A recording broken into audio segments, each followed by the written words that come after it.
Vamos dar prosseguimento ao estudo em Apocalipse capítulo 21.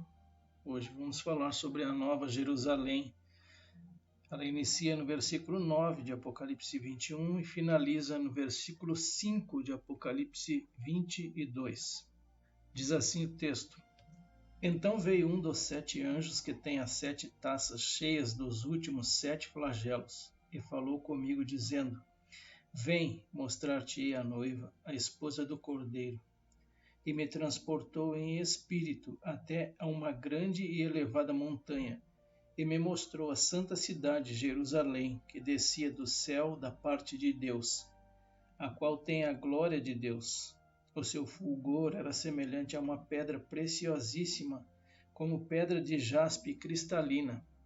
Tinha grande e alta muralha, 12 portas, e junto às portas 12 anjos, e sobre elas nomes inscritos, que são os nomes das 12 tribos dos filhos de Israel.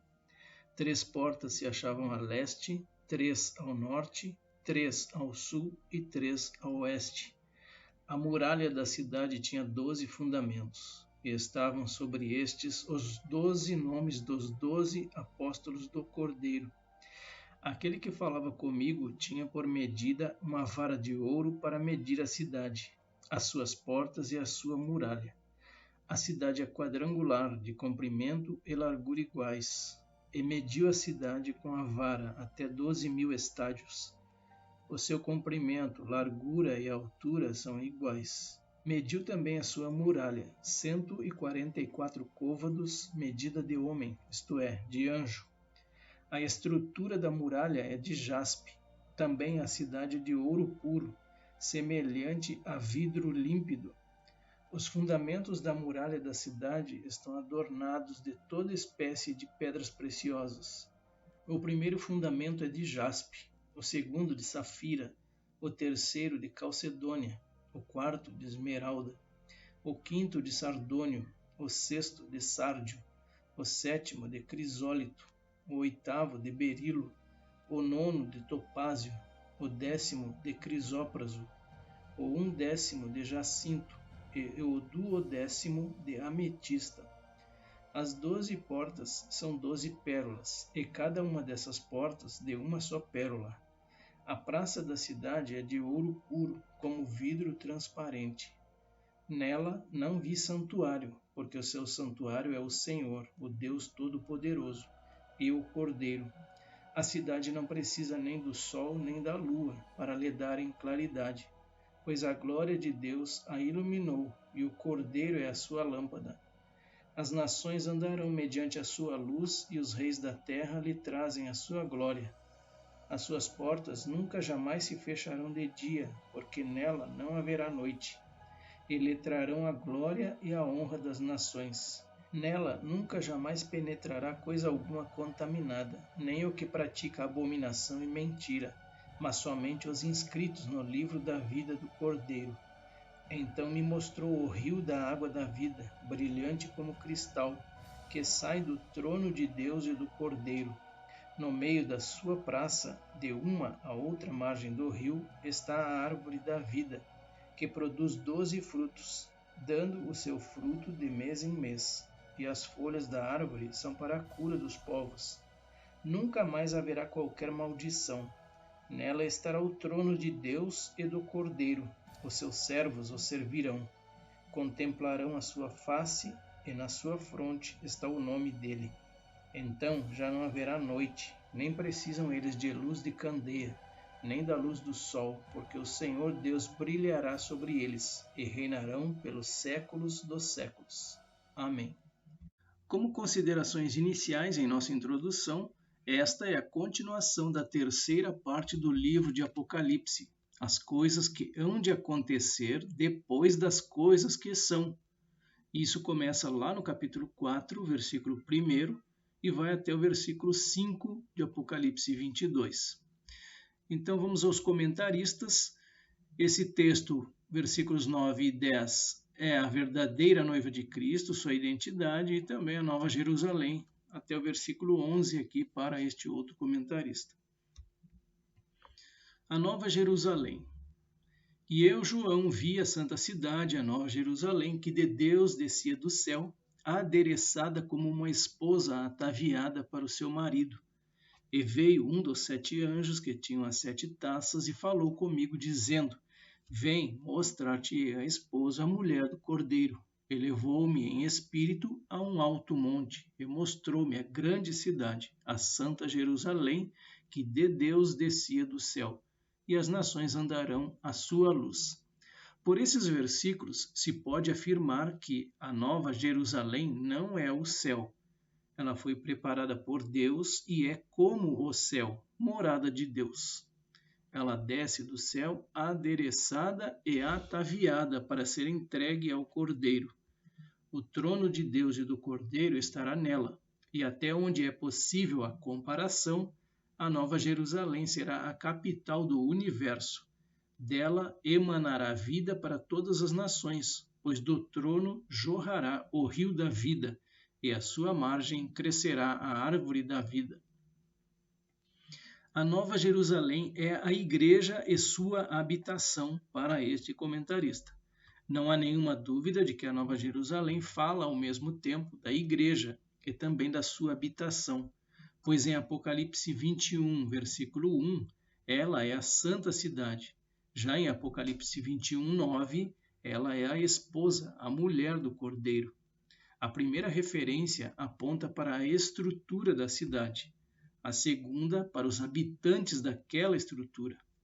As pedras preciosas dos fundamentos são as perfeições de Cristo sobre as quais a igreja está edificada, e as pedras preciosas do ornamento são os galardões da igreja, pelo modo de viver e obras, que provados no fogo resistirem.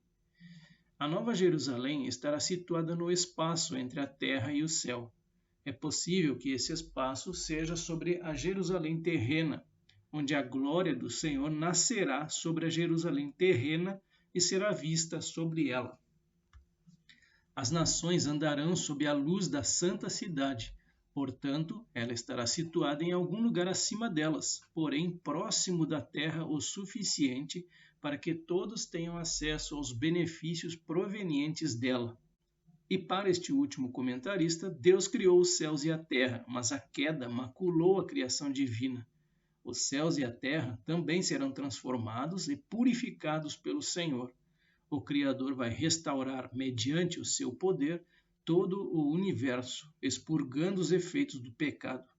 Para os crentes, Deus está preparando um lugar novo, a Nova Jerusalém, a cidade santa onde vão habitar todos aqueles que foram remidos pelo Senhor.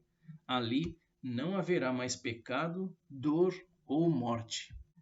Este próximo texto também é um comentarista bíblico, apesar de ele estar ligado mais ao versículo 7 de Apocalipse 21, ele traz alguma coisa sobre a Nova Jerusalém também.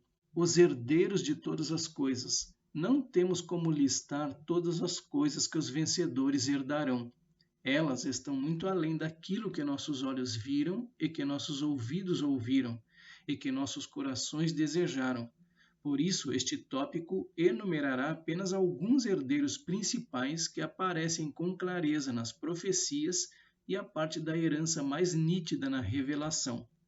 Primeiro, os heróis da fé.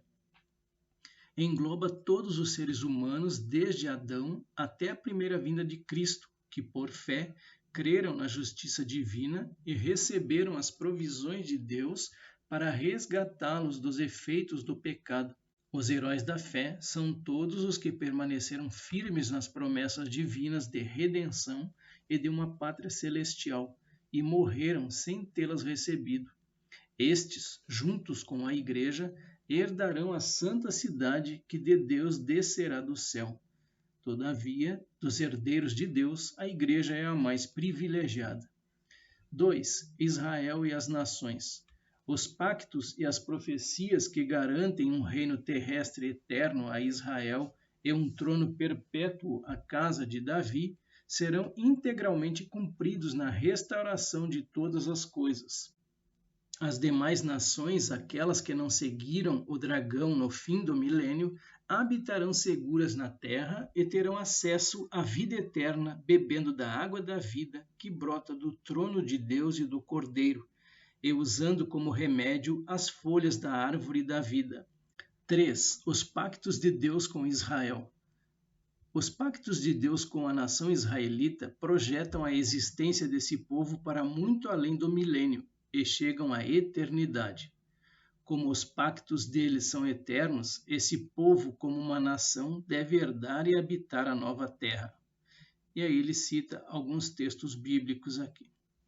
Partindo destas referências, você encontrará muitas outras que sustentam claramente a perpetuidade de Israel na terra. Apocalipse 21, 9.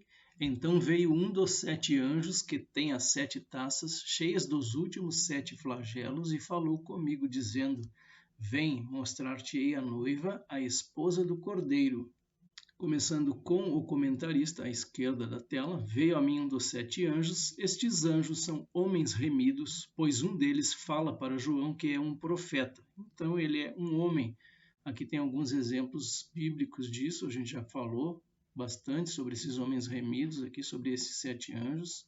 E sobre a noiva, a esposa do Cordeiro, deixa o Apocalipse, capítulo 21, versículo 2, vi também a cidade santa, a nova Jerusalém, que descia do céu da parte de Deus, ataviada como noiva adornada para o seu esposo. Apocalipse 21, 10, e me transportou em espírito até uma grande e elevada montanha, e me mostrou a santa cidade, Jerusalém, que descia do céu da parte de Deus. Mais um subsídio escatológico, mais um comentarista bíblico, a Nova Jerusalém. As Escrituras descrevem a Nova Jerusalém como a Jerusalém que é de cima, a cidade do Deus vivo, a Jerusalém celestial, e a santa cidade que de Deus descia do céu. O Antigo Testamento refere-se a ela como a habitação de Deus. No Novo Testamento é também a morada celestial dos santos. As sagradas estruturas da cidade celestial contribuíram para o projeto do tabernáculo e do templo na terra. Quando descer como tabernáculo de Deus com os homens, será um templo tanto físico como espiritual. O Antigo Testamento representa a Jerusalém celestial como um monte e o santuário celestial. Ezequiel refere-se ao Monte Santo de Deus e a santuários no céu. Salmo 2 menciona aquele que habita nos céus e o nome Santo Monte Sião. A primeira expressão diz respeito ao lugar no céu onde Deus está entronizado. A segunda refere-se a Jerusalém terrestre, onde Deus dará o trono a seu rei após derrotar as nações na batalha do Armagedon. Os salmos davídicos também aludem a Deus em sua casa ou templo, apesar de o templo ter sido erguido somente após a morte de Davi. Tais referências são, portanto, relativamente ao templo celestial, como vemos em um dos salmos de forma explícita. O Senhor está no seu santo templo, o trono do Senhor está nos céus. Então vamos a mais comentários. Mostrou-me a grande cidade, a santa Jerusalém, que de Deus descia do céu. João a viu descer, o que quer dizer que vinha para a terra. Isso será depois que o Senhor tiver criado o novo céu e a nova terra. De fato, quando Deus transferir sua sede do céu para a terra. Foi preparada no céu, será um lugar santo de comunhão e relacionamento com Deus. Ali encontraremos uma linda praça, no meio da qual atravessa o rio da vida, com a árvore da vida em suas margens. Só os que têm o nome escrito no livro da vida entrarão nessa linda cidade. Então eu deixo aqui, bem no centro da tela, alguns exemplos bíblicos de experiências espirituais. O profeta Ezequiel, por exemplo, o diácono Filipe, do apóstolo Paulo e do próprio apóstolo João. Mais um comentário. Ele levou-me em espírito a um grande e alto monte e mostrou-me a grande cidade. Aqui temos a revelação de que a cidade não é um cubo para este comentarista, mas uma cordilheira que começa com montanhas baixas ao pé de outras mais altas, do lado de dentro dos muros. Por aproximadamente 2.400 quilômetros, a cidade ascende ao monte mais alto, no qual está localizado o tabernáculo, ou templo celestial, onde as cenas de Apocalipse 4 e 5 serão vistas por todos os que visitarem o principal edifício. Deste alto monte, João pôde ver a cidade, as ruas, os rios, etc., lá embaixo, conforme descrição parcial nos versículos 9 ao 27 e do 22, do 1 ao 5. É chamado de Monte Sião, o Monte da Congregação aos lados do norte, e seu Monte Santo. E aí ele traz as referências que deixo aqui apenas para conferência. E aqui ao lado alguns exemplos bíblicos sobre a Nova Jerusalém no Antigo Testamento. Apocalipse 21:11, a qual tem a glória de Deus, o seu fulgor era semelhante a uma pedra preciosíssima, como pedra de jaspe cristalina. Então aqui neste versículo 11 é a aparência externa da Nova Jerusalém, e aqui alguns exemplos bíblicos sobre a glória de Deus e o fulgor, sobre o brilho divino. Deixo como exemplos apenas. Aqui a continuação do seu fulgor, do brilho, e exemplos bíblicos sobre a Nova Jerusalém em Apocalipse 21 e 22, aqui mesmo, neste capítulo que estamos estudando. Apocalipse 21, 18 e 19, a estrutura e fundamentos da muralha. A estrutura da muralha é de jaspe, também a cidade é de ouro puro, semelhante a vidro límpido. Os fundamentos da muralha da cidade estão adornados de toda espécie de pedras preciosas. O primeiro fundamento é de jaspe. E Apocalipse 21, 22 e 23, a glória de Deus. Nela não vi santuário, porque o seu santuário é o Senhor, o Deus Todo-Poderoso e o Cordeiro. A cidade não precisa nem do sol nem da lua para lhe darem claridade, pois a glória de Deus a iluminou, e o Cordeiro é a sua lâmpada. Apocalipse 22, versículos 1 e 5. Então me mostrou o rio da água da vida, brilhante como cristal, que sai do trono de Deus e do Cordeiro. Então já não haverá noite, nem precisam eles de luz de candeia, nem da luz do sol, porque o Senhor Deus brilhará sobre eles, e reinarão pelos séculos dos séculos. Apocalipse 21, 12. Tinha grande e alta muralha, 12 portas, e junto às portas 12 anjos, e sobre elas nomes inscritos, que são os nomes das 12 tribos dos filhos de Israel. Apocalipse 21, 13, 3 portas se achavam a leste, 3 ao norte, 3 ao sul e 3 a oeste. Então aqui, do versículo 12 ao 15, para este autor, são os muros, as portas e as fundações, e, resumidamente, para este outro, a cidade santa. Para este comentarista, os nomes das portas representam a fidelidade de Deus para com Abraão, Isaque e Jacó. Então aqui nós temos uma grande e alta muralha. Deixo apenas a referência de Apocalipse 21, 17, que é a espessura da muralha. Ele mediu a muralha e deu 65 metros de espessura, segundo a medida humana que o anjo estava usando. E sobre as portas, nomes inscritos, que são os nomes das 12 tribos de Israel. Lá em Ezequiel, capítulo 48, do versículo 31 e 34, nós temos aqui a mais clara evidência bíblica sobre os nomes inscritos nas portas da cidade. Então, aqui, como curiosidade, os filhos de Israel, aqui mencionados, são os mesmos registrados em Gênesis 35 e 1 Crônicas, capítulo 2 também. Diz assim o texto: 3 portas, a porta de Ruben, a de Judá e a de Levi, tomando as portas da cidade e os nomes das tribos de Israel.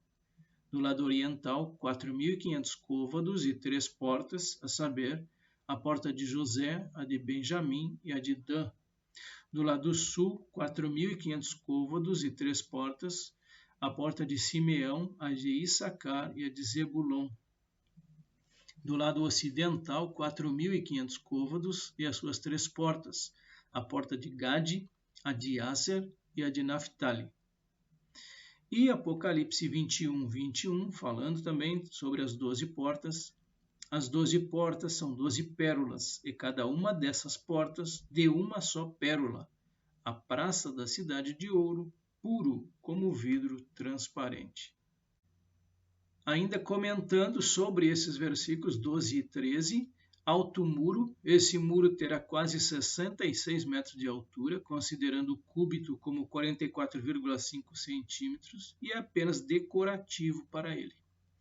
Com 12 portas, significa 3 portas no lado norte, 3 no lado sul, 3 no lado leste e 3 no oeste. As portas serão separadas umas das outras em cada lado, por um espaço de aproximadamente 603,5 quilômetros. Nas portas, 12 anjos e nomes escritos sobre elas, que são os nomes das 12 tribos dos filhos de Israel. Revela o fato de que a esposa do Cordeiro se compõe de todos os crentes, quer sejam de antes ou de depois da cruz. Cada porta terá o nome de uma das 12 tribos, e também isso nos diz o quanto Israel é precioso ao coração de Deus. Apocalipse 21:14, a muralha da cidade tinha 12 fundamentos, e estavam sobre estes os 12 nomes dos 12 apóstolos do Cordeiro. Então vamos falar um pouquinho sobre esses 12 fundamentos. Vou deixar alguns textos bíblicos também. A muralha da cidade tinha 12 fundamentos. Os nomes dos apóstolos nos fundamentos representam a Igreja de Cristo como coluna e firmeza da verdade, através da doutrina dos apóstolos, que representa a mensagem do Evangelho de Cristo. E como texto bíblico de referência, aqui mesmo em Apocalipse 21, versículos 19 e 20, os fundamentos da muralha da cidade estão adornados de toda espécie de pedras preciosas. Mais à frente vamos ver cada uma delas. Vamos aos comentaristas. O muro da cidade tinha 12 fundamentos. O 12º será o nome de Matias para este autor, que foi contado com os apóstolos. O muro da cidade tinha 12 fundamentos. O caminho da salvação foi mostrado aos judeus. Daí as portas e os nomes das 12 tribos inscritas nessas portas. Nomes dos 12 apóstolos do Cordeiro. Em cada fundamento está o nome de um dos 12 apóstolos. O fundamento da mensagem de salvação é baseado totalmente em Cristo e na cruz. Por isso é usada a palavra Cordeiro. E os 12 nomes dos 12 apóstolos do Cordeiro. Quem seriam os 12? Mateus capítulo 10, do versículo 2 ao 4, traz os 12 apóstolos originais escolhidos por Jesus. Ora, os nomes dos 12 apóstolos são estes. Primeiro Simão, por sobrenome Pedro, e André, seu irmão. Tiago, filho de Zebedeu, e João, seu irmão. Filipe e Bartolomeu, Tomé e Mateus, o publicano. Tiago, filho de Alfeu e Tadeu. Simão, o Zelote, e Judas Iscariotes, que foi quem o traiu. Nós temos também Matias, Atos capítulo 1, versículo 26, e os lançaram em sortes, vindo a sorte recair sobre Matias, sendo-lhe então votado lugar com os 11 apóstolos. E aí entra a figura do nosso querido apóstolo Paulo, 1 Coríntios capítulo 15, versículos 9 e 10, porque eu, Paulo, sou o menor dos apóstolos, que mesmo não sou digno de ser chamado apóstolo, pois persegui a igreja de Deus. Mas pela graça de Deus sou o que sou, e a sua graça que me foi concedida não se tornou vã. Antes, trabalhei muito mais do que todos eles, todavia não eu, mas a graça de Deus comigo. E Gálatas capítulo 2, versículo 9, o apostolado aos judeus e aos gentios, e quando conheceram a graça que me foi dada, a Paulo, Tiago, Cefas e João, que eram reputados colunas, me estenderam a mim e a Barnabé a destra de comunhão, a fim de que nós fôssemos para os gentios e eles para a circuncisão. E aí fica a dúvida, quem seria o 12º apóstolo, Matias ou Paulo? Apocalipse capítulo 21, versículo 15, Aquele que falava comigo tinha por medida uma vara de ouro para medir a cidade, as suas portas e a sua muralha. Começando com os comentaristas, a haste de ouro, cerca de 3,5 metros de comprimento para este autor. Aquele que falava comigo, esse não é o anjo que falou com João no versículo 9. O que agora está falando identifica-se como um profeta. Cana de ouro para medir a cidade, as suas portas e o seu muro. A medição é feita por uma razão. Ela revela a perfeição, o cumprimento e a culminação de todos os propósitos de Deus para seu povo redimido. Aquele que falava comigo tinha por medida. Deixo 2 textos bíblicos relacionados a este subtítulo. Zacarias capítulo 2, do versículo 1 ao 5, Jerusalém é medida. Levantei os olhos e vi, e eis um homem que tinha na mão um cordel de medir. Então perguntei, para onde você vai? Ele me respondeu, vou medir Jerusalém para saber a sua largura e o seu comprimento. Eis que o anjo que falava comigo se afastou e outro anjo veio se encontrar com ele. E lhe disse, corra e diga àquele jovem, Jerusalém será habitada como as aldeias sem muralhas por causa do grande número de pessoas e de animais que haverá nela. Pois eu serei uma muralha de fogo ao redor dela, diz o Senhor. Eu mesmo serei no meio dela a sua glória. Apocalipse capítulo 22, versículos 8 e 9. Eu, João, sou aquele que ouviu e viu estas coisas. Tendo-as ouvido e visto, caí aos pés do anjo que me mostrou tudo aquilo para mim, para adorá-lo. Mas ele me disse, não faça isso. Sou servo como você e seus irmãos, os profetas, e como os que guardam as palavras deste livro. Adore a Deus. Então aqui, de acordo com o que este comentarista falou, este anjo, então, ele identifica-se como um profeta, um homem redimido. Então aqui, 2 textos bíblicos a respeito dessa medição da cidade, suas portas e sua muralha, apenas para referência. Apocalipse capítulo 21, versículo 16, a cidade é quadrangular, de comprimento e largura iguais, e mediu a cidade com a vara até 12.000 estádios. O seu comprimento, largura e altura são iguais. Apocalipse 21, 17, mediu também a sua muralha, 144 côvados, medida de homem, isto é, de anjo. Começamos com este comentarista bíblico mais à esquerda. Ela media 12.000 estádios de comprimento, largura e altura, cerca de 2.200 km². Tinha 144 côvados, cerca de 72 metros, sendo 50 centímetros por côvado. 12.000 estádios, equivalente a 2.414 quilômetros. O seu comprimento, altura e largura eram iguais. Isso representa dimensões assombrosas. Quanto ao comprimento e largura, é quase a metade do tamanho dos Estados Unidos. 144 côvados, 64 metros de altura. Isso se estivermos usando 18 cúbitos, cerca de 44,5 centímetros, para a medida da ponta da mão até o cotovelo. Como já dito, o muro é estritamente para ornamentação. Conforme a medida de homem, que é a de um anjo, a designação de anjo é às vezes dada aos homens, a Deus e às criaturas aos quais nos referimos como anjos. Esse homem, como Apocalipse 22, 9 revela, é um profeta.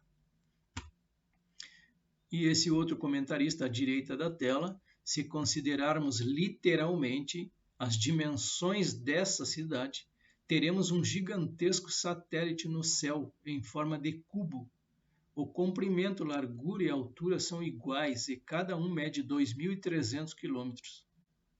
Está cercada por muralhas de 75 metros de altura.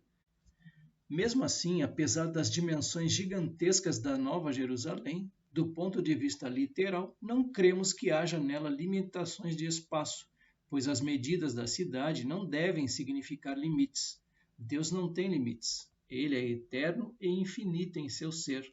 Na Nova Jerusalém não existe limite de tempo nem de espaço, pois os limites são espirituais, entendimento deste autor aqui. E esta tela fala das medidas, pesos e dinheiro, mas o que interessa para nós aqui é a medida de distância. O côvado vai da ponta do dedo até o cotovelo, cerca de 50 centímetros, e o estádio romano, cerca de 185 metros. Se essa cidade tiver esse tamanho literal, 2.200 quilômetros, em torno disso, ele vai de Brasília até o final do Uruguai, o tamanho dele, ou o tamanho da cidade.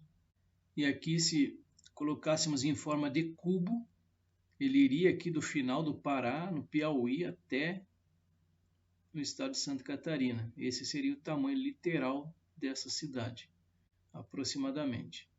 E aqui nos Estados Unidos, esse seria o tamanho dessa cidade, ocupando quase todo o território norte-americano. E lá no Oriente Médio, todo esse espaço desse cubo, dessa cidade, ocuparia toda essa área que dá para ver aqui no mapa.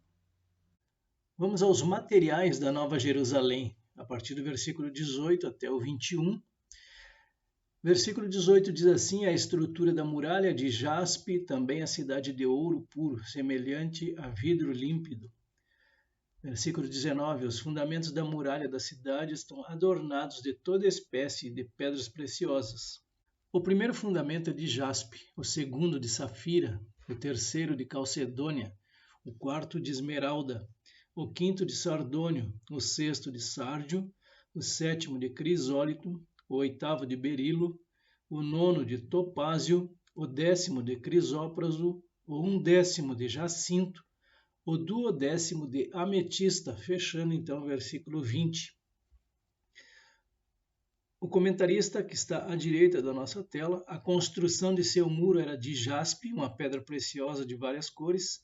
A cidade de ouro puro, semelhante a vidro puro, leva-nos além da imaginação, além da compreensão. No entanto, isso é literal para este comentarista. E aqui estão as pedras, somente para conhecimento. Algumas estão lapidadas, outras não. Jaspe, safira, calcedônia, esmeralda, sardônio, sárdio, crisólito, berilo, topázio, crisópraso, jacinto e ametista. Então, uma série de cores em várias pedras preciosas. Apocalipse 21, versículo 21. As 12 portas são 12 pérolas, e cada uma dessas portas de uma só pérola. A praça da cidade é de ouro puro, como vidro transparente. Agora, os comentários. As 12 portas eram 12 pérolas, provavelmente se refere a cada porta, que é de aproximadamente 66 metros de altura, feita de um número incalculável de pérolas. A praça da cidade era de ouro puro, como vidro transparente, refere-se ao fato de que não apenas os edifícios são de ouro puro, mas até mesmo as ruas são de ouro puro. Agora os comentaristas aqui do centro da tela. As 12 portas eram 12 pérolas. Nenhuma pérola natural poderia ser tão grande, mas Deus pode fazer pérolas do tamanho que Ele quiser. Por isso, não precisamos duvidar do caráter literal destes materiais, simplesmente porque não podemos explicá-los de um modo natural. Ouro puro, como vidro transparente, não é de vidro, mas de ouro, de um tipo que não conhecemos na Terra. E vamos ao último comentarista, mais no centro e abaixo da tela. A cidade celestial tem 12 portas de pérolas, representando as 12 tribos de Israel. Israel tem, portanto, na Jerusalém celestial, por um lado, uma função de exclusão e, por outro, uma função de levar a salvação. Da mesma maneira que é aqui na Terra. Ou uma pessoa ou um povo é julgado por Israel e excluído da salvação de Deus, ou Israel é a porta para a glória, pois está escrito: a salvação vem dos judeus. Será que a Jerusalém celestial é literalmente de ouro puro e enfeitada de várias pedras preciosas? Será que as 12 portas são realmente 12 pérolas? E a praça é realmente de ouro puro? Não cremos que seja assim, porque o apóstolo João somente pôde descrever o indescritível de forma figurada, uma vez que se trata de glórias celestiais. Como um ser terreno pode descrever algo celestial, tendo em vista não haver linguagem para isso? É verdade que quando os acontecimentos são narrados em relação ao nosso planeta Terra, eles podem ser entendidos como literais, mas não os celestiais. João tenta descrever o indescritível, mas suas palavras somente são capazes de transmitir um reflexo bem tênue da maravilhosa e eterna realidade. Apocalipse 21, 22. Nela não vi santuário, porque o seu santuário é o Senhor, o Deus Todo-Poderoso, e o Cordeiro. Então, nesse contexto, nós vamos verificar o templo, também falar um pouquinho sobre a luz. E o primeiro comentarista, à esquerda da tela, nela não vi templo, haverá literalmente um templo na Nova Jerusalém. Significa simplesmente que os homens não mais irão a algum edifício como o único lugar para se encontrarem com Deus, como no templo terreno em Jerusalém, pois Deus e o Cordeiro estarão visivelmente presentes entre os homens para se encontrarem com eles em todos os lugares. Outro comentarista, no centro da tela, nela não vi templo, refere-se a um templo como nos tempos do Antigo Testamento. Na verdade, há um templo literal na Nova Jerusalém, mas não servirá ao mesmo propósito que o templo na terra. O seu templo é o Senhor Deus Todo-Poderoso e o Cordeiro. Antes da cruz, era necessário um templo na terra, porque nesse tempo Deus não podia habitar com o homem, pelo menos diretamente. Depois da cruz, o Espírito Santo habita no interior do homem, porque a dívida do terrível pecado foi paga. E aqui mais acima, aí no centro, algumas referências bíblicas a respeito desse santuário, que é o Senhor, o Deus Todo-Poderoso e o Cordeiro. Apocalipse 21, 23, a cidade não precisa nem do sol, nem da lua, para lhe darem claridade, pois a glória de Deus a iluminou, e o Cordeiro é a sua lâmpada. Então, a luz da Nova Jerusalém, nesse versículo 23, o comentarista, à esquerda da tela, a cidade só é mencionada aqui. Haverá a luz do sol e dos planetas na terra fora da cidade.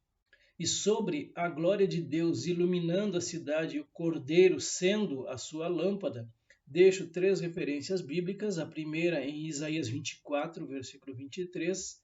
A lua se envergonhará e o sol se confundirá quando o Senhor dos Exércitos reinar no Monte Sião e em Jerusalém. Perante os seus anciãos haverá glória. Isaías também, capítulo 60, versículo 20. Nunca mais se porá o teu sol, nem a tua lua minguará, porque o Senhor será a tua luz perpétua, e os dias do teu luto findarão. E Apocalipse 22, versículo 5, então já não haverá noite, nem precisam eles de luz de candeia, nem da luz do sol, porque o Senhor Deus brilhará sobre eles, e reinarão pelos séculos dos séculos. Apocalipse 21, 24, as nações andarão mediante a sua luz, e os reis da terra lhe trazem a sua glória. Começamos com os comentaristas, aqui o tráfego na Nova Jerusalém, a partir do versículo 24 ao 27. Aqui o apóstolo menciona o fato de que as nações e os reis da terra, isto é, novas nações e reis da nova terra, andarão mediante a luz da Jerusalém celestial. Existe somente uma maravilhosa fonte de luz, a glória de Deus, e sua lâmpada é o Cordeiro. Essa luz que a tudo penetra, que sai da Nova Jerusalém, ilumina todas as nações sobre a nova terra. Cremos que esses reis da terra se referem ao Senhor Jesus e aos seus santos, que, como está prometido, reinarão com ele. É aqui que se aplica o título de Rei dos Reis ao Senhor. Os reis são a igreja glorificada, reis e sacerdotes. Eles habitarão na cidade, e tudo que se refere a eles terá ali seu centro e sua sede. Seu esplendor como reis, sua dignidade e seus tronos serão condizentes com a honra e a glória dessa cidade. Além disso, está escrito: e lhe trarão a glória e a honra das nações. Toda a honra que o novo mundo puder trazer será entregue nessa cidade. Todas as nações agradecerão e adorarão unânimes ao eterno Deus na Nova Jerusalém. Comentário à esquerda da tela. As nações daqueles que são salvos andarão à sua luz. Deveria ter sido traduzido: e as nações andarão por meio da sua luz. As palavras daqueles que são salvos, na verdade, não estão nos melhores manuscritos. De fato, não haverá ninguém no mundo naquele dia que não seja salvo. Os reis da terra trarão para ela sua glória e honra. Refere-se aos líderes das nações, como quer que eles serão chamados nesse tempo particular. Todos darão glória a Deus e honra ao Senhor, e farão isso sempre. Vamos aos versículos bíblicos a respeito deste subtítulo: As nações andarão mediante a sua luz. Isaías, capítulo 2, versículos 2 e 5. Nos últimos dias acontecerá que o monte da casa do Senhor será estabelecido no cimo dos montes e se elevará sobre os outeiros, e para ele afluirão todos os povos. Vinde, ó casa de Jacó, e andemos na luz do Senhor. Isaías 60, versículo 3. As nações se encaminham para a tua luz, e os reis para o resplendor que te nasceu. E este outro subtítulo, os reis da terra lhe trazem a sua glória, vou deixar alguns versículos bíblicos também para reflexão. Mais um comentarista bem no centro da tela: as nações andarão na sua luz. As nações terrenas naturais que atravessaram o período da tribulação até o milênio irão multiplicar-se e encher novamente a terra, e cumprirão o programa original de Deus na terra, como Adão e outros teriam feito se o homem não tivesse pecado. Elas são as nações de ovelhas de Mateus 25, do 31 ao 46. Todos os homens na nova terra serão salvos do pecado e justos eternamente. Os rebeldes serão destruídos, mas o arraial dos santos permanecerá. E os reis da terra lhe trarão sua glória e honra. Todas as nações farão comércio e trarão seus presentes à cidade para sempre, segundo este comentarista bíblico. Apocalipse 21, 25. As suas portas nunca, jamais se fecharão de dia, porque nela não haverá noite. 2 comentaristas bíblicos e um texto de referência: ali não haverá noite. Isso fala apenas da cidade, porque fora da cidade haverá dia e noite eternamente. Suas portas não se fecharão de dia, porque ali não haverá noite. Isto não se refere a noite alguma na cidade, mas fora da cidade haverá dia e noite eternamente. Isaías capítulo 60, versículo 11. As tuas portas estarão abertas de contínuo, nem de dia nem de noite se fecharão, para que te sejam trazidas riquezas das nações e conduzidos com elas os seus reis. Apocalipse 21, 26. E lhe trarão a glória e a honra das nações. Deixo apenas um versículo bíblico como referência. Apocalipse 21, 27. Nela nunca jamais penetrará coisa alguma contaminada, nem o que pratica abominação e mentira, mas somente os inscritos no livro da vida do Cordeiro. Para este versículo, vamos começar com os comentaristas bíblicos. Só os que estão inscritos no livro da vida do Cordeiro, provando que todas as nações da nova terra terão seu nome escrito no livro da vida e serão salvas. Não entrará nela coisa alguma que contamine e cometa abominação e mentira. Isso significa que todo pecado está banido para sempre e nunca mais voltará. As referências bíblicas a respeito deste subtítulo: nela, na Nova Jerusalém, nunca, jamais penetrará coisa alguma contaminada. 1 Coríntios capítulo 6, versículos 9 e 10. Os injustos não herdarão o reino de Deus? Ou não sabeis que os injustos não herdarão o reino de Deus? Não vos enganeis, nem impuros, nem idólatras, nem adúlteros, nem efeminados, nem sodomitas, nem ladrões, nem avarentos, nem bêbados, nem maldizentes, nem roubadores herdarão o reino de Deus. Gálatas capítulo 5, versículos 19 ao 21, aqui falando sobre as obras da carne. Ora, as obras da carne são conhecidas e são prostituição, impureza, lascívia, idolatria, feitiçarias, inimizades, porfias, ciúmes, iras, discórdias, dissensões, facções, invejas, bebedices, glutonarias e coisas semelhantes a estas, a respeito das quais eu vos declaro, como já outrora vos preveni, que não herdarão o reino de Deus os que tais coisas praticam. Mais um comentarista bíblico e posteriormente retornamos às referências bíblicas. Não haverá pecado nem pecadores. Ali não haverá maldição contra ninguém, pois os corruptos já estarão no lago de fogo, e só os salvos viverão na santa cidade. Todos os ímpios que não se arrependerem ficarão de fora, e todos os que praticam atos indignos aos olhos de Deus não terão acesso à Nova Jerusalém, pois seu lugar e destino é o inferno. Efésios capítulo 5, versículo 5, sobre as obras das trevas. Sabei, pois isto, nenhum incontinente, ou impuro, ou avarento, que é idólatra, tem herança no reino de Cristo e de Deus. Hebreus 12, do 14 ao 17, a exortação à paz e à pureza.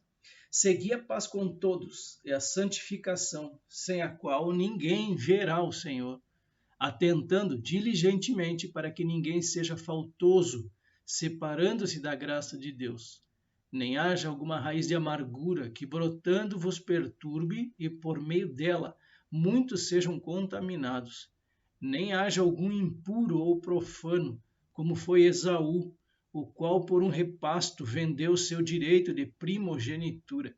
Pois sabeis também que posteriormente, querendo herdar a bênção, foi rejeitado, pois não achou lugar de arrependimento, embora com lágrimas o tivesse buscado.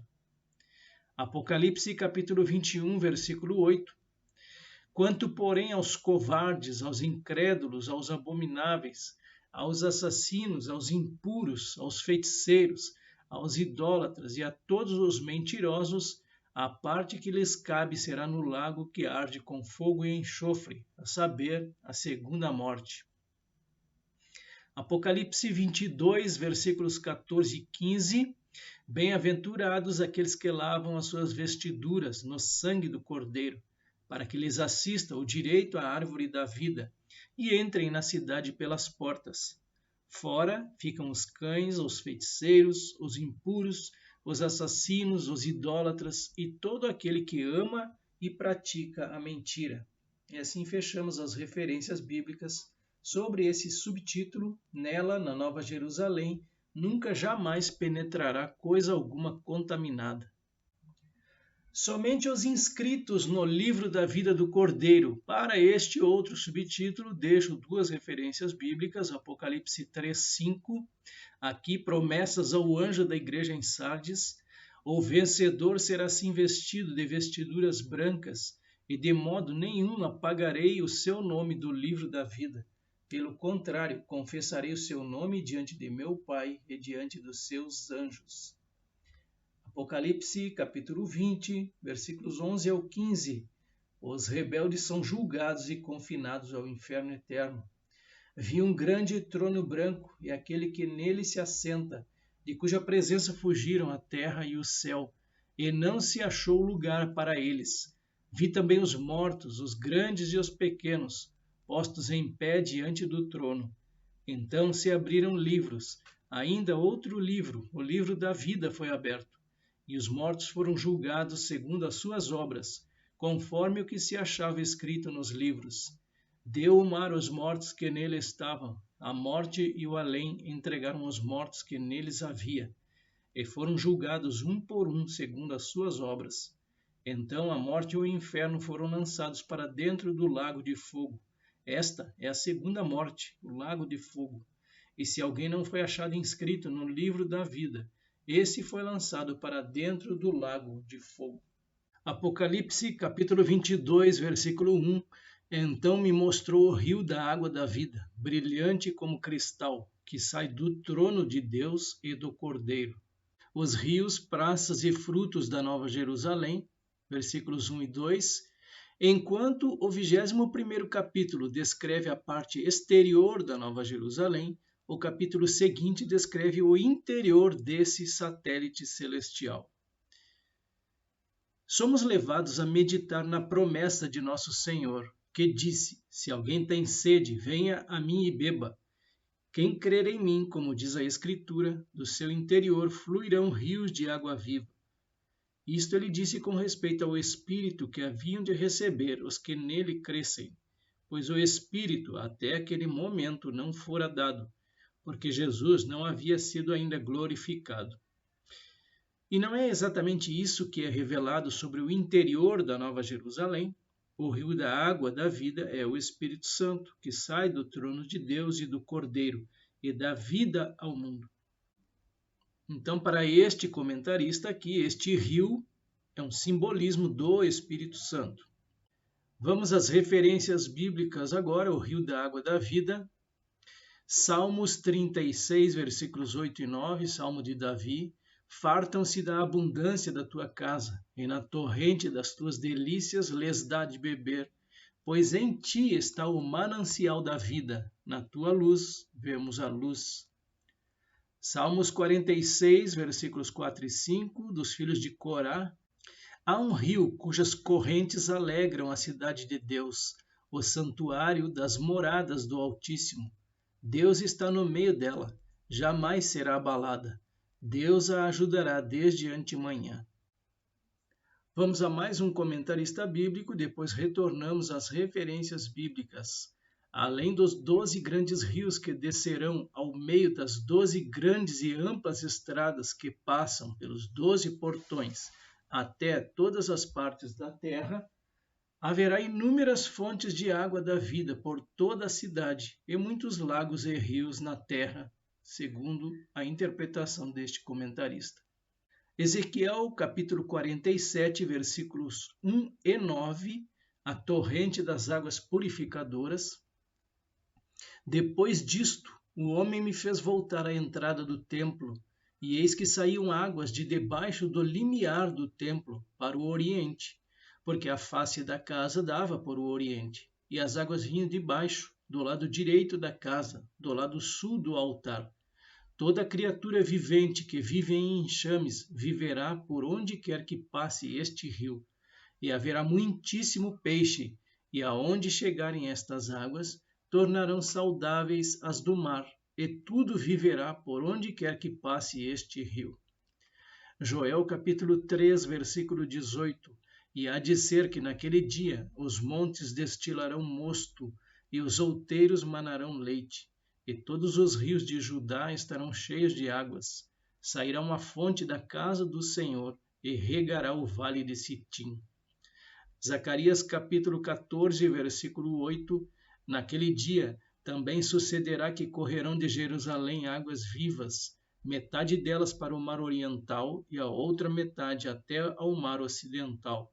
No verão e no inverno sucederá isto. João capítulo 4, versículos 10 e 14. Replicou-lhes Jesus: se conheceras o dom de Deus e quem é o que te pede, dá-me de beber. Tu lhe pedirias, e ele te daria água viva. Aquele, porém, que beber da água que eu lhe der, nunca mais terá sede. Pelo contrário, a água que eu lhe der será nele uma fonte a jorrar para a vida eterna. Ainda sobre o rio da água da vida, Apocalipse 7:17, pois o Cordeiro que se encontra no meio do trono os apacentará e os guiará para as fontes da água da vida, e Deus lhes enxugará dos olhos toda lágrima. Apocalipse 21:6, disse-me ainda, tudo está feito. Eu sou o Alfa e o Ômega, o princípio e o fim. Eu, a quem tem sede, darei de graça da fonte da água da vida. E Apocalipse 22:17, o Espírito e a noiva dizem, vem. Aquele que ouve, diga, vem. Aquele que tem sede, venha. E quem quiser, receba de graça a água da vida. a respeito do trono de Deus e do Cordeiro, deixo uma referência para reflexão. Apocalipse 22, 2. No meio da sua praça, de uma e outra margem do rio, está a árvore da vida, que produz 12 frutos, dando o seu fruto de mês em mês, e as folhas da árvore são para a cura dos povos. Para esse versículo 2, começo com os comentaristas. À esquerda da tela, no meio da sua praça. Esta é a descrição de somente uma das grandes e amplas estradas que passam por um dos 12 grandes portões. De uma e outra banda do rio estava a árvore da vida. De ambos os lados, de todos os 12 grandes rios que fluem, cerca de 2.200 quilômetros, pelas 12 grandes e amplas estradas, haverá filas de árvores da vida, cada fileira com 2.200 quilômetros de comprimento, conforme descrição no versículo 2. E as folhas da árvore são para a saúde das nações, a preservação da vida das nações naturais da terra, bem como dos santos ressurretos. Não haverá doença, por isso não haverá cura de doenças, mas saúde e vida eterna virão das folhas das árvores. E ele cita aqui uma comparação com Gênesis capítulo 3. Então, sobre a árvore da vida, eu deixo várias referências bíblicas. Vou ler algumas, como sempre. Ezequiel 47, versículo 8 e 12. Então me disse, estas águas saem para a região oriental e descem a Campina e entram no Mar Morto, cujas águas ficarão saudáveis. Junto ao rio, as ribanceiras de um e de outro lado, nascerá toda sorte de árvore que dá fruto para se comer. Não fenecerá a sua folha, nem faltará o seu fruto. Nos seus meses produzirá novos frutos, porque as suas águas saem do santuário. O seu fruto servirá de alimento e a sua folha de remédio. Apocalipse, capítulo 2, versículo 7, promessas ao anjo da igreja em Éfeso. Quem tem ouvidos, ouça o que o Espírito diz às igrejas. Ao vencedor, dar-lhe-ei que se alimente da árvore da vida que se encontra no paraíso de Deus.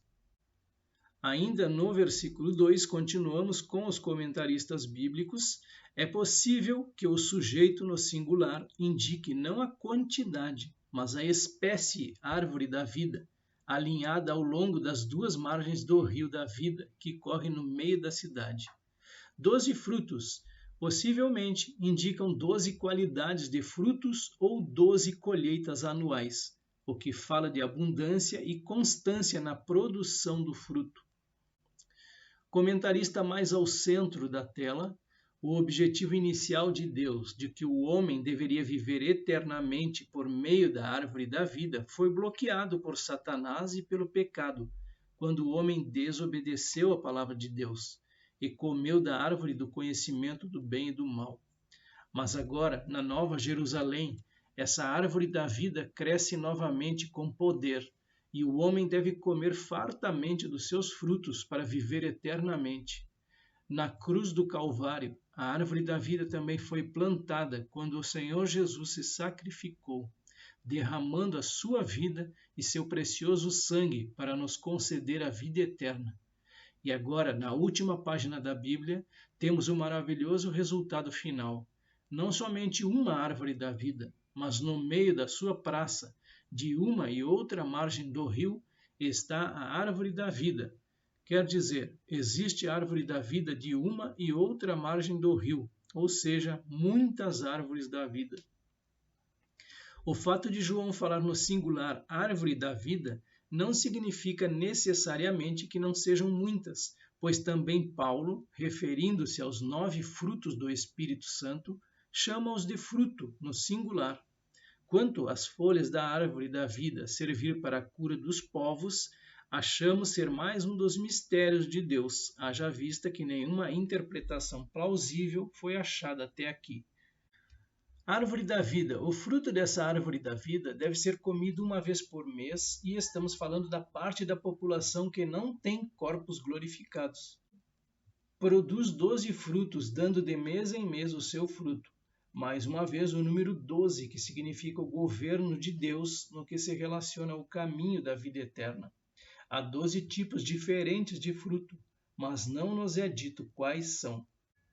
As folhas da árvore são para a saúde das nações, diz respeito à interrupção de todo tipo de enfermidades antes mesmo que comece. Como já dito, a população na terra que nunca morrerá e não terá corpos glorificados necessitará dessas coisas. Estes são os que foram salvos durante e depois da era do reino. Apocalipse 22:3. Nunca mais haverá qualquer maldição. Nela estará o trono de Deus e do Cordeiro. Os seus servos o servirão. Então aqui os governantes da Nova Jerusalém, versículos 3 e 5, ou os governadores para este comentarista, nunca mais haverá qualquer maldição. Esse é o novo paraíso, sem serpente, sem tentação, sem ameaça, sem engano e sem pecado. Todo o resto de pecado de qualquer espécie é totalmente excluído. É o lugar da morada do Altíssimo com os seus filhos. O centro da Nova Jerusalém é o trono de Deus e do Cordeiro, e ao redor dele realiza-se o ministério sacerdotal dos seus servos, pois os seus servos o servirão, contemplarão a sua face, e na sua fronte está o nome dele. Nunca mais haverá qualquer maldição. Para esse subtítulo, a referência bíblica está em Apocalipse 21, versículo 13 e 4. Então ouvi uma voz forte que vinha do trono e dizia: Eis o tabernáculo de Deus com os seres humanos. Deus habitará com eles. Eles serão povos de Deus, e Deus mesmo estará com eles e será o Deus deles. Ele lhes enxugará dos olhos toda lágrima. E já não existirá mais morte, já não haverá luto, nem pranto, nem dor, porque as primeiras coisas passaram. Deus habitará com os seres humanos. Trago algumas referências bíblicas. Eu destaco Zacarias 14:11, será habitada e já não haverá maldição. Jerusalém habitará segura. Os seus servos o servirão. Algumas referências bíblicas sobre esse subtítulo, Mateus 25:21, a parábola dos talentos. O Senhor disse: muito bem, servo bom e fiel. Você foi fiel no pouco, sobre o muito o colocarei. Venha participar da alegria do seu Senhor. João capítulo 12, versículos 25 e 26. Quem ama a sua vida, perde-a. Mas aquele que odeia a sua vida neste mundo, irá preservá-la para a vida eterna. Se alguém me serve, siga-me. E onde eu estou, ali estará também o meu servo.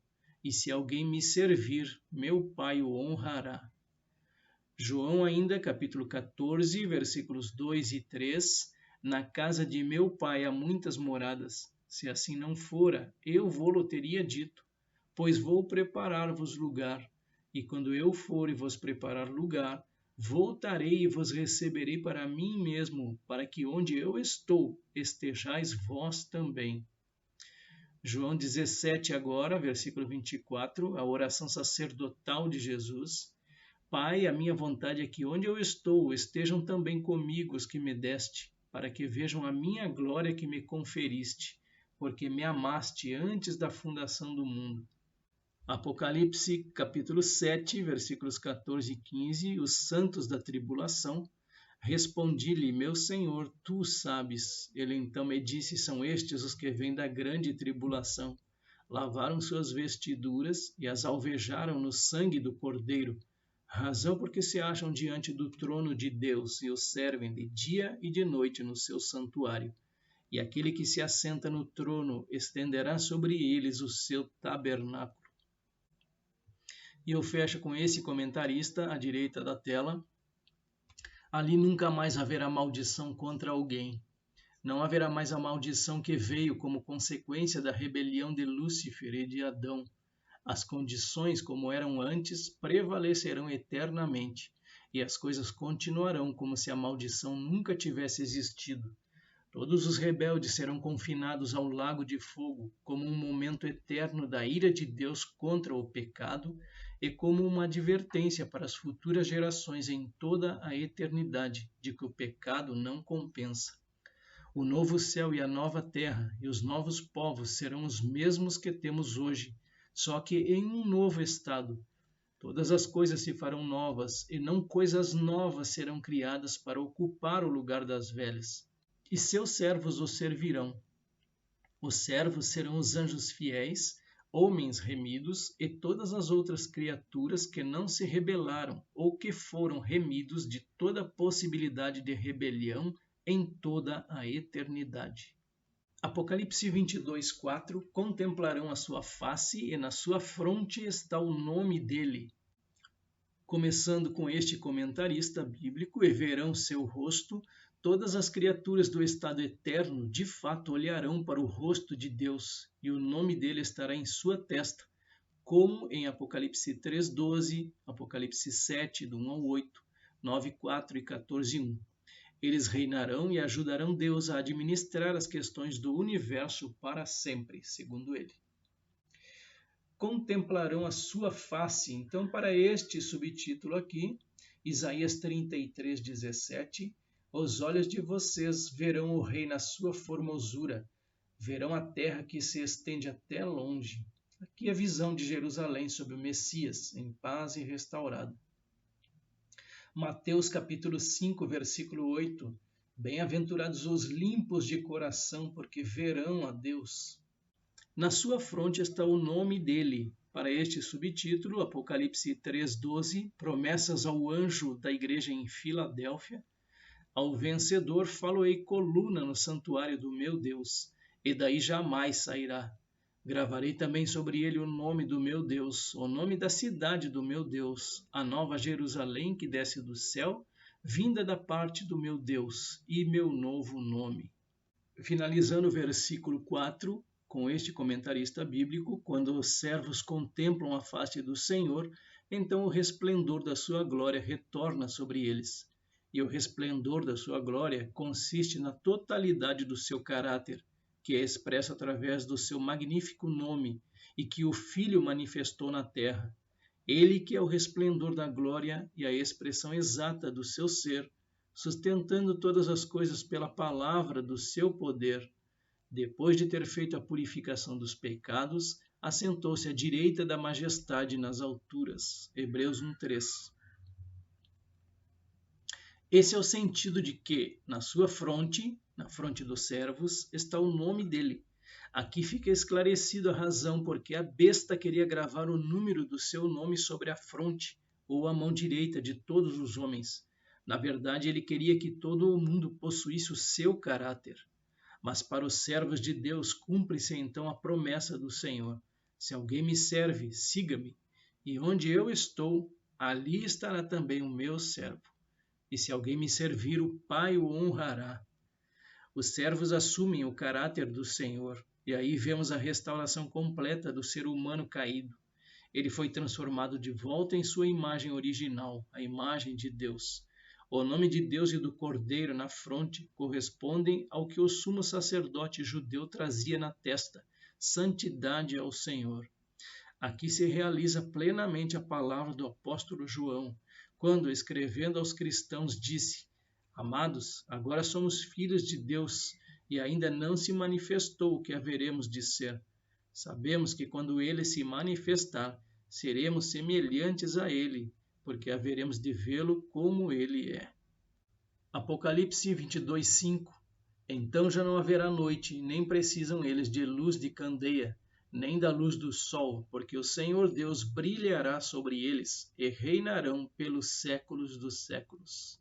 Para este último versículo, começo com o comentarista bíblico à esquerda. Ali não haverá mais noite, e isso fala apenas da Nova Jerusalém, porque o dia e a noite estarão no restante da terra para sempre. Deixo 2 subtítulos: o Senhor Deus brilhará sobre eles e reinarão pelos séculos dos séculos, apenas para conferência. E assim finalizamos o estudo sobre a Nova Jerusalém.